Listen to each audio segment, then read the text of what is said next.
पश्चिम रेल्वेची वाहतूक विस्कळीत झालेली आहे। कांदिवली मालाड दरम्यान तांत्रिक बिघाड झालाय।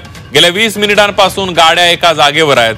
बोरिवलीकडे जाणाऱ्या स्लो ट्रॅकवर या सगळ्याचा परिणाम झाल्याचा पाहायला मिळतोय। आताच्या घडीची एक मोठी बातमी आपण बघतोय। पश्चिम रेल्वेच्या वाहतुकीसंदर्भातली मोठी बातमी आहे।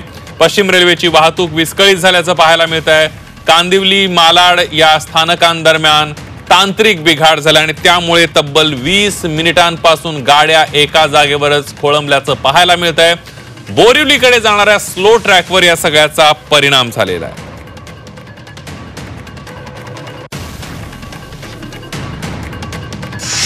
अधिक माहितीसाठी जाऊयात। कपिल राऊत आपले प्रतिनिधी आपल्या सोबत आहेत। कपिल, गेली 15 ते 20 मिनिटं स्लो ट्रॅक वरती, खास करून बोरिवलीच्या स्लो ट्रॅक वरती हा तांत्रिक बिघाड झालेला आहे। त्यामुळे ज्या रेल्वेच्या त्या रांगा लागलेल्या आहेत, खरं तर चाकरमनी यावेळी आपल्या घरी जात असतो, त्यामुळे आधीच ह्या गाड्यांना प्रचंड अशी गर्दी असते।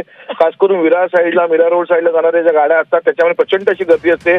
चाकरमनी आपल्या घरी निघालेला असतो आणि अशाच वेळी हा बिघाड झालेला आहे। त्यामुळे चाकरमन्यांचे हाल होताना दिसत आहेत।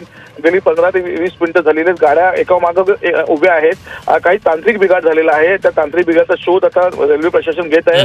रेल्वेची टीम आहे ती घटनास्थळी पोहोचली आहे। कपिल, या वाहतुकी संदर्भातले अपडेट तुमच्याकडून घेत राहणार आहोत। तुर्तास धन्यवाद दिलेल्या सविस्तर माहितीबद्दल।